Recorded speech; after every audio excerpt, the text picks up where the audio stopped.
Home Show Garden Pros, helping to turn your thumb green. Greetings, gardeners. It is I, Dany Milliken. I'm here with Becky Griffin. She is the founder of the Houston Gardening Club on Facebook. It's one of those club pages. Thousands of people. Becky, how many thousands of people do you have in your group? About 16,000. 16,000 people. That's so many people. Anyway, that's awesome. It's so exciting that so many people are gardening. And I understand it's like, 30, 40 people a day jump on, want to learn how to do it. And that's what we're here to do. We're here to help you out there in, Facebook land, YouTube land, however you're watching this show. We are happy to have you to help you be a better gardener. And that's what Home Show Garden Pros is all about. We bring in people who know their stuff, people leading gardening groups, part of getting the information out there like Becky's doing. We love our co-op members. You got Enchanted Gardens and Enchanted Forest down Southwest Houston, kind of bookending Richmond. Nelson Nursery and Water Gardens, they're right in Katie's go-to nursery, awesome spot. Don't forget up in Kingwood, Warren Southern Gardens and Kingwood Garden Center there. And then on 249, just past Louetta, Plants for All Seasons. They're just people that on the radio show every Saturday, 7 to 9 a.m. We have a radio show. Becky muted herself. Oh, gotcha. Thank you. We have a radio show, and we're just dishing out gardening information. It's one of those call-in shows. We love answering your questions. Home Show Garden Pros. So if you ever heard of 610 a.m., pretty big radio show here in Houston, covers sports mostly, the official show of the Texans, I believe. That's what we're on. So every single Saturday, 7 to 9, we want to answer your gardening questions, and that's what we want to do right now here too. So Becky, we had that freeze happen. I think you may be muted. She's checking out her mutedness, but I think that she probably doesn't need us to confirm we had the freeze because we had it, and it was pretty tough. It was pretty tough. A lot of us lost a lot of plants. I sat in on a kind of veterans gardening group last night called HUG, Houston Urban Gardeners, and a lot of them have been through some of this sort of thing before, and they were pretty hopeless. It was a kind of a downer because they were talking about citrus and how, you can just regraft it. And I was like, man, most people don't want to do that. So, Becky, how did your plants fare in the big chill? They did. Can you hear me? Yes. Now you sound great. Okay, good. A lot of them are doing okay, but some of them are not. One shock to me was my bottle brush. I didn't think that I was going to have to cover that, but it's toast at this point. Probably is toast. I think it's one of those things where there was the very tropical plants that everybody knew to cover, but it didn't help to cover them because it was too cold. Then there were kind of the medium plants that they should have covered, but they don't normally cover. So they didn't cover, but that would have actually helped them. But yes. Bottle brush can be tough. I'm very surprised by the tree form bottle brushes. The big bottle brush, those are the ones I'm surprised by. I was also interested in, go ahead. No, I want you, please. Sure. I'm sorry. No, I was just going to say that someone had asked a question about a citrus tree, and I also had the same question because mine, I wasn't sure if they made it or not. I'm continuing to give the same advice with citrus, is that I just want you to treat them like they're normal. So fertilize them. I want you to, make sure you're mulching them, prune them a little bit if you got any crossing branches or downward hanging branches. But as far as like cutting them way back, wait till you get new growth. Keep doing scratch tests. Keep paying attention to that. But as far as like, you wanting to do a major thing with your citrus, they look bad. The leaves are dead, and we'll see. A lot of folks are very pessimistic about them. They think that if you have any kind of sensitive ones like limes or lemon, you probably lost it.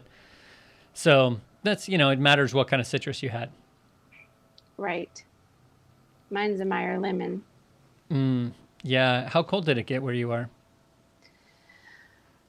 I think it was down to to be honest, I don't know, but I know it was in the teens. Yeah. Yeah. At my house in kind of the Bel Air area, I think we got down to 15, 14. But then at Memorial, which is really just like 4 miles away, it was down to 12, which is definitely a killer for almost all citrus. Kind of the most cold hardy ones are kumquats and maybe some of the other like limequat, maybe just as cold hardy. Satsumas are cold hardy, but the Meyer lemons are pretty bad. They're pretty rough. So as far as like cold front goes, so probably lost your Meyer lemon, which is sad for sure.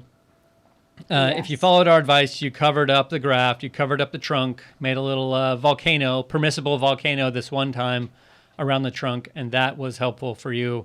Hopefully it comes back. But keep scratch testing. Keep testing that bark, making sure it's staying green, and that's what you got to do. So Becky, what is happening on the Facebook gardening group these days? People kind of trying to look ahead a little bit more? Yes. I think that the number one question is, what do I do with all of my plants after the freeze? That has been, but we're seeing new life come, and that's usually what happens is you have to give it a little while, longer than you would like. I know that we like to get in there and make decisions really quickly when we see our plants are not doing well. But the best advice after a freeze is just to wait. I know that's not our favorite thing to do. Definitely not. Is my video lagging? It is lagging a little bit, but it's okay. I mean, yeah, I think you look great, so we're fine.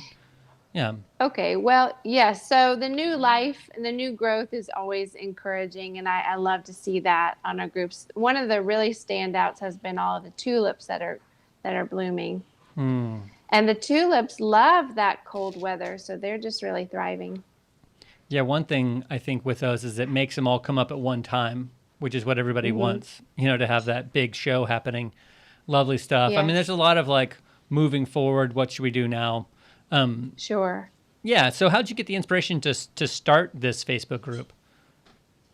Oh, well, I moved to Houston from Louisiana. That's where I was born and raised. And I noticed that even just the 5-hour difference between Baton Rouge and Houston was so huge as far as gardening. So in Baton Rouge, every day around 3 to 4 p.m., we have a shower, like a rainstorm. And it really helps the gardening you don't have to always be on top of it. But I noticed in Houston, we didn't get that little shower in the afternoon. And plus the soil is so different. And the way that certain plants that were working in Louisiana were not thriving in Houston was a real eye-opener. So I didn't know anybody in the area. I thought, I'll just start a group. And that was, I want to say, 10 years ago. And nothing really happened for the first 5 years. And then it just started to grow organically.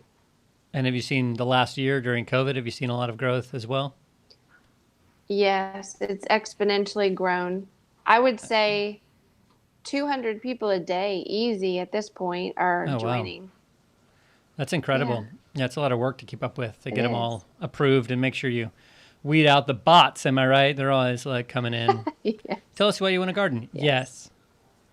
What do you love about gardening? Exactly. Yes. It's like, that's a fake. That's a fake answer. You're out. So, well, you're doing a great job. It's a great group, totally not political, very pleasant, a lot of hope. And so that's really cool. And that's what we're going for.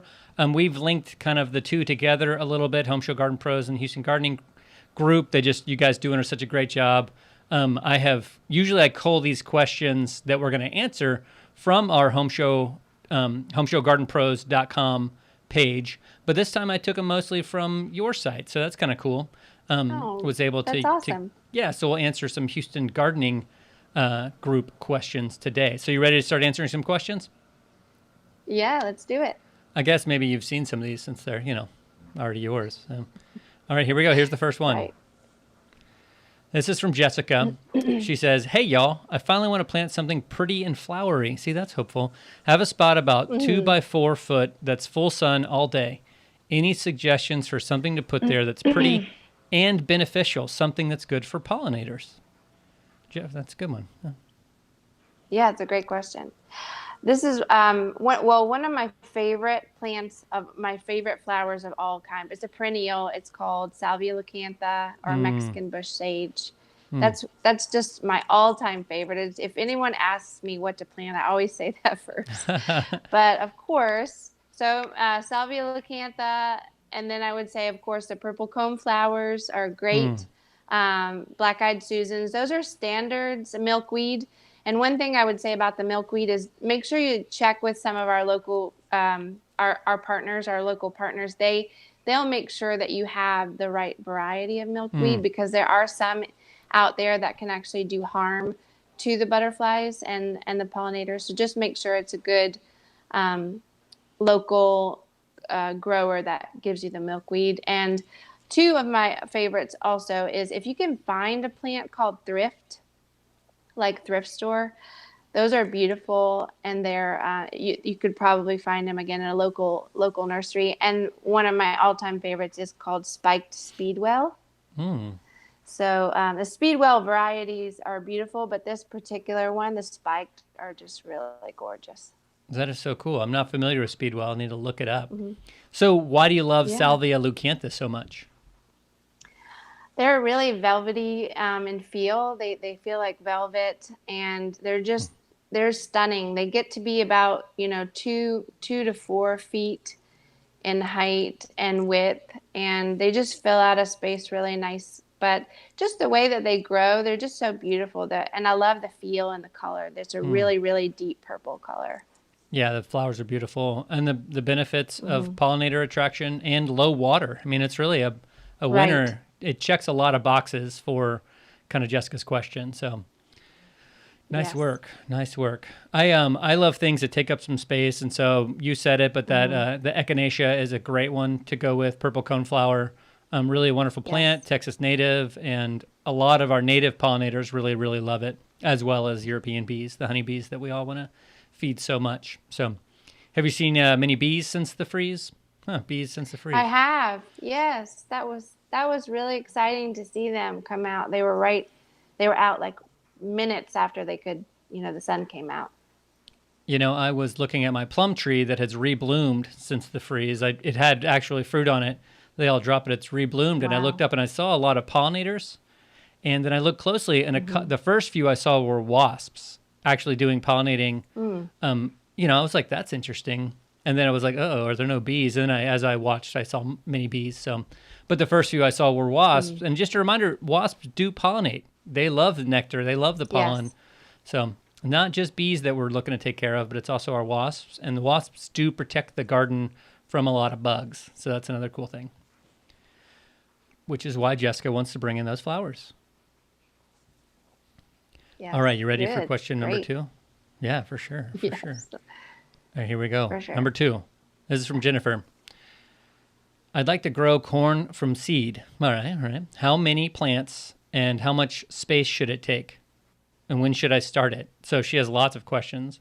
So basically, how much space and plants should be devoted to growing corn from seed? And then when should she get it going? Okay, well, those are great questions. You can grow corn successfully in Houston. For and sure. What I would say is you need to get a good space, and that's obviously full sun, but enough to do 3 rows of.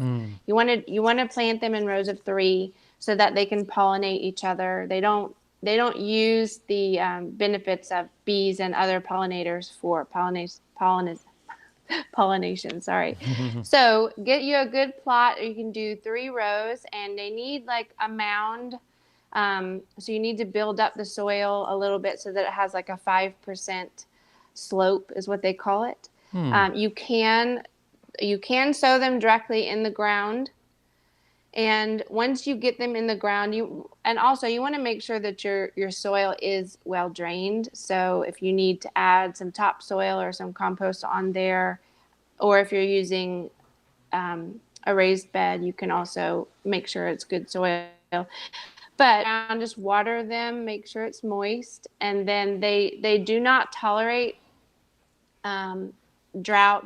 They need consistent watering. So I would say in the beginning, and it takes about 2 weeks for them to germinate. So I would say in the beginning, maybe every 2 days, I would water them until they start to sprout. And then you'll probably just want to do, again, just keep up with the 2 days. And then the summer, probably every day. That's awesome. Great growing watering. corn advice. What about starting time? Would you do those now, or you're waiting a little bit? Oh, sorry. That is one of the questions. Yes. That's okay. Yes, now. Okay. Mm-hmm. That's what I was now, like. no later than now. Go ahead. Oh no, I was wondering because I actually want to follow this advice that Jennifer's looking for. So I'm looking to get some corn in too, and so now is the time to do it. And that's really a thing I wanted to hear. But I didn't know most of that stuff. I had heard that 9 plants was like the minimum, but then it's like you're saying that they're wind pollinated, they're not pollinated by bugs and stuff, and so you really want to make sure that like you have enough so that the wind can push from one plant to another. So the bigger the group, the better. Right. So when it comes to corn, 9 is great. Sorry, there's a lag. well, it's okay. Just you keep going. I want to hear what you've got to say. So 9 is great, but Oh, well, and it depends, especially when you're going to be planting. So you can plant anywhere between February and June, really, but it depends on the type of seed that you get. So you want to check with either your local feed store. That's a really good resource, or your local Ace Hardware. They normally have those types of crops there, those seeds. So you want to talk to them because there are certain seeds that are good for the early growing, and then there are certain seeds that are good for later growing. So but I would go ahead and get them in now if you can. And always it's a great resource to just talk to your local feed store or anywhere, that you trust that has those types of seeds. But there are many different types of seeds, and so it would be beneficial for you to speak with someone in person that's knowledgeable about which ones to plant.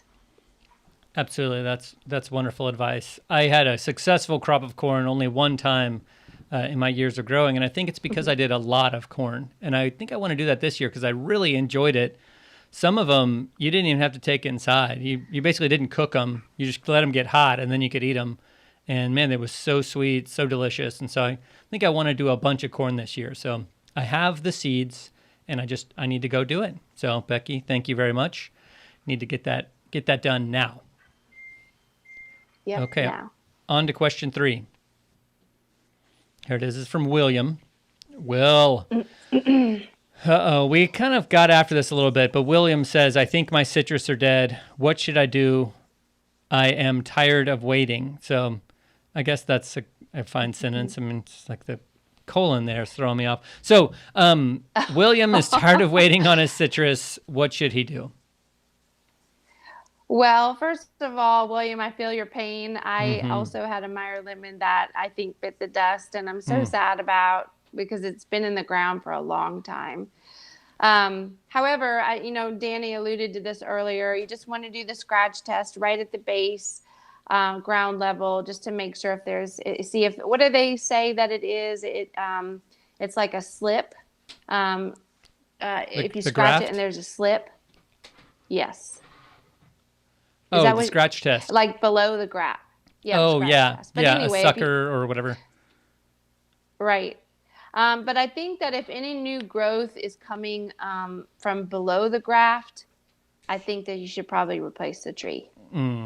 But if you think, a lot of people like to keep their citrus trees in pots for this reason alone, just for freeze and because they are kind of temperamental.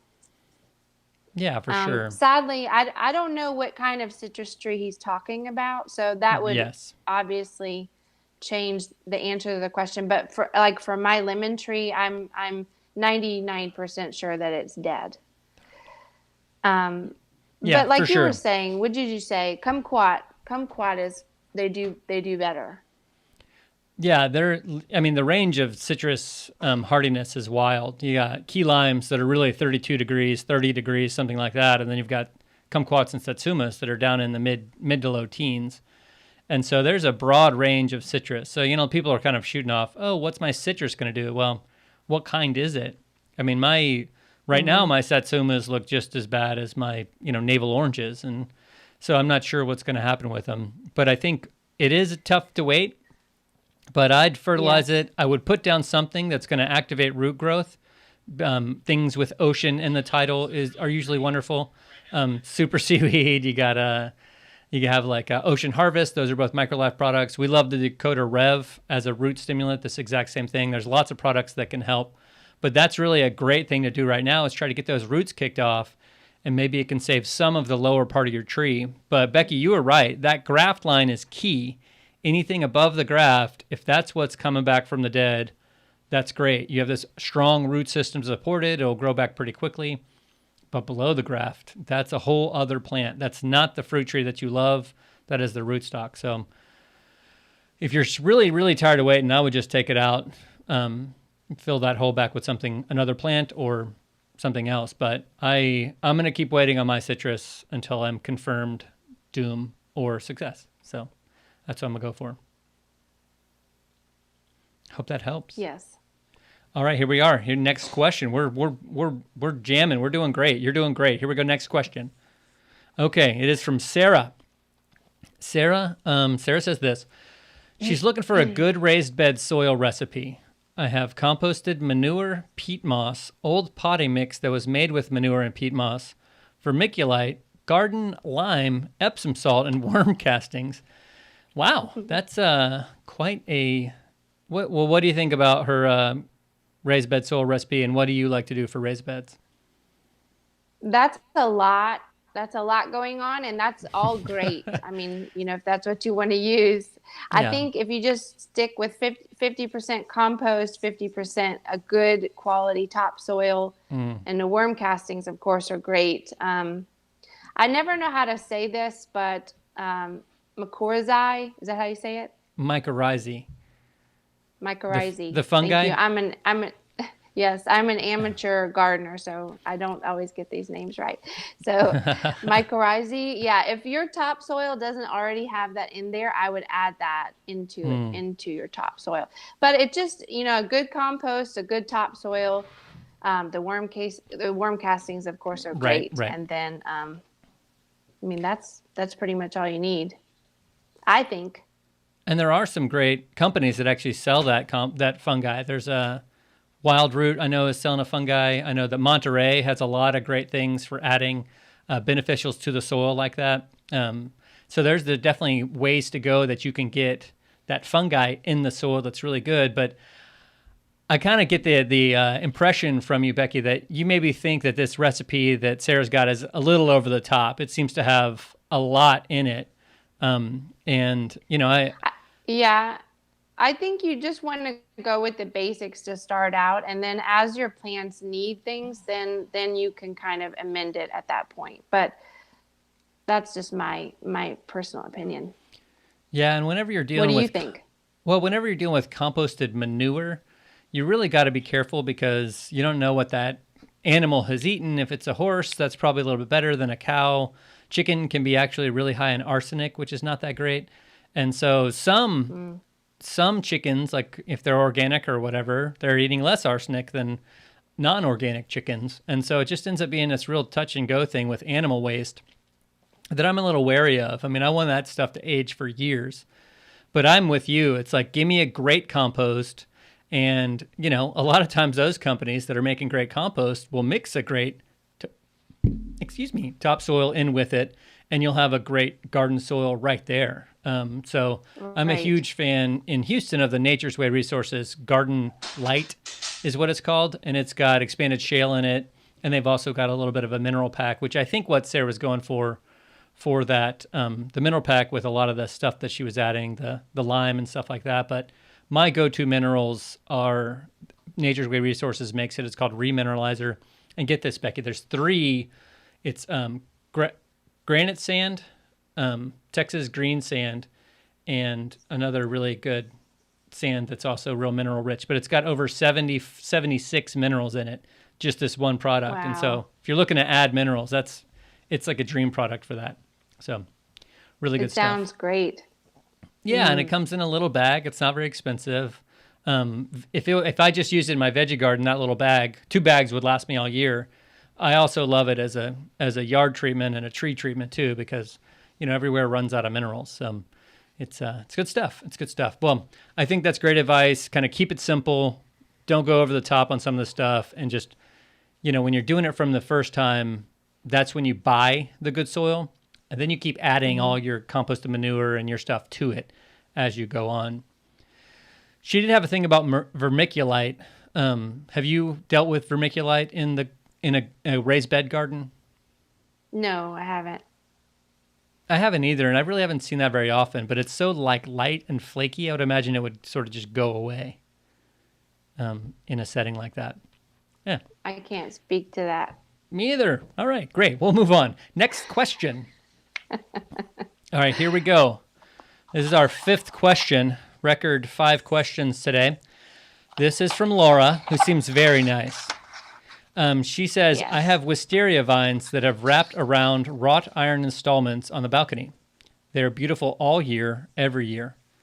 Well, that's awesome. That's so cool. I wonder what's coming next. However, after the recent freeze, they're bare. If it's still alive, A, how do I know? And B, what can I do to get it thriving again? So, Well, first of all, I love wisteria. It's beautiful. It can get out of control, but as long as you keep it in control, they're just a wonderful addition to your garden. What I will say is you have a couple of things going for you. One, they are very freeze resistant plants, and 2, it's well established. So you said that it's been, blooming every year, all year. I don't know how long, but that's a great thing that they've already been blooming. So they are pretty resilient when it comes to freezes. I would say that if you're not seeing new blooms by the end of April, it's probably not looking good. But I would say that if you can wait until the end of April, I wouldn't doubt that you'll probably be seeing new growth at that point. And there's really nothing you can do at this point to do, other than fertilizing, which Dany had said earlier. That's always a great thing to do as you're waiting. But that's really the only thing you can do right now is wait. yeah, absolutely. That's one of the things where it's like, we don't know where to prune back until we've seen new growth. And so, don't prune back that much. If you don't like it bare on your wrought iron, that's one thing. But it's the same with the shrubs, viburnum, azaleas. We won't really know where to prune back to until we see new buds come out. So you can go ahead and prune them, but you may need to reprune them, which is fine. It's fine, I guess, if that's what you want to do. So great answers, Becky. Nice job. Oh, thank you. Does answering all these questions. They were great questions. They really were. They really were great questions. They were. And so citrus is really on people's heart. And right now they're really kind of, I think it's really a plant because it makes food and it's that big evergreen shrub. People get very attached to it. And keep in mind, don't be off citrus forever, folks out there. This was a 70-year, 100-year freeze. We're not going to see something like this, hopefully, every single year. And, don't be afraid to do citrus again. Anything you plant now, you can dig up and bring inside. That's what I did with my lime-quat. Even though it'd been in the ground for a year and a half, I dug it up and put it inside. So, but we're going to hear from Joey Linderman at Enchanted Gardens about a little more about citrus and some of his advice on check-in to see how it's doing. So, Joey, over to you. During this last hard freeze, a lot of people had problems with their citrus, and they look like this one. We just need to give it a little time, be patient, and hopefully in about 2 weeks we'll start to see some new growth come out of these. Now the tips of these probably will have died back. So what we're going to need to do is go back to the inside part of the tree where it was a little more protected and start scratching the branches to see where we run into some new green growth. And that is where the new growth is going to come out. So unfortunately, we probably will have to cut these trees back about 25%. But the good news is they have all their roots down below the ground and they'll come back even better. Well, that is good news. If you're just losing 25%, and he's out there in the prairie, kind of west of Cinco Ranch, and so I know they got real cold. So any of those established citrus, there's hope for. So that is good news. That is good news. Hey, Becky, we got a question in the comment section from Perry, and so you want me to answer that? I'll read it to you. Is that cool? Yes. Okay, so Perry says, howdy. That's hey. Are there some instances where the scratching the bark test for green does not work? Then Perry goes on to say, I stupidly cut back a viburnum, the ones with the egg-sized leaves, to the ground, and the neighbor's plant is starting to peek out with new growth. I regret it. Do you think it will come back? So viburnum plant. Actually, we actually did a video on viburnum because it is one of the ones that doesn't give you an honest scratch test. It will show this kind of like light tan if it's alive. And it's hard to find good advice out there. Home Show Garden Pros, we're trying to give accurate hands-on advice. And so try to stay up with what we're doing because that, I will say that probably most of your viburnum needed to be cut back anyway. It wasn't going to come out flush from the top. It was going to come towards the middle or the bottom. So you probably did the right thing because now you can control your hedge. Becky, I kind of jumped ahead of you there, but what do you think about Perry's question? No, you answered it really well, and I think you're right. It is not a foolproof way to know if something is alive. The only way to know for sure is time, and I know that's not what we want to hear. But also, what was that second part about the burning? What did he say? They just said he that. Said something. No, well, they cut back theirs, and their neighbor's plant is peeking out with new growth already, so they were regretting cutting theirs back. I have seen a lot of, I'm guessing egg-sized leaves is the suspensum.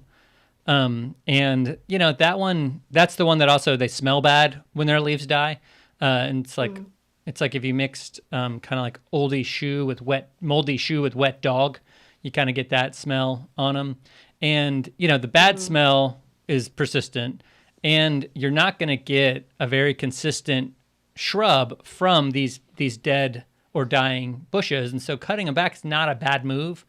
But there is a lot of kind of wisdom to the just wait a little bit, see where it's going to grow. But they were never going to come back full bore as they were. Some of the branches did die. Viburnum, when it scratch tests dead, it's really, really dark brown and kind of mushy. And so if that's what you're seeing, then that branch is dead. But you have to really scratch test every branch on a viburnum to see if it's dead or not. So I saw some really well-established ones in Memorial that were, 16 feet tall that are toast, and I saw some little ones in West U that were not, that were fine. So it's really one of those plants that probably died at 15 degrees. And so, Perry, depending on what part of town you're in, 15 was where you got. Some parts of town, they went way below that. So my brother in Brenham was down to like 6 degrees or something like that. So that's a tough one. And then Perry did say, yes, it stunk. I saw some messages about that before I actually experienced that myself. Becky, have you walked by any dead viburnum? No, but some other ones that have smelled really bad. Yeah, it's wild, the impact, the blast of scent. So Perry, I don't think you did the right. I think you did the right thing by cutting down. I think that you weren't going to get a clean shrub after generally the whole line of shrub died. So don't regret it. Feel good. It's going to come back, and you can maintain it again. It just may be a while. So, well, thanks everybody for tuning in. Big thanks to Becky Griffin from Houston Gardening. Awesome club on Facebook that takes people. Just got to answer the questions. It's not a hard quiz, believe me. And, we're happy to answer your questions anytime on Home Show Garden Pros. You can message me directly on Home Show Garden Pros. You can ask an email on our great website, homeshowgardenpros.com. There's a ton of videos on there. There's written tips. We have a great planting calendar for your advice, and we just love answering your questions. We're literally here to help you improve your gardening game. So, Becky, great job. Thank you. Any closing thoughts? One thing, you cannot be a perfectionist and be a gardener at the same time. So if it dies, just buy something else. That's beautiful. Thank you. And, try growing stuff from seed. That's always a great way to do it. And yes. Kids love doing that also. So, well, thanks for having y'all. me, Dany. Oh, my gosh. Thank you for being on here. And hope everybody can tune in this Saturday, 7 to 9, Home Show Garden Pros on Sports Radio 610.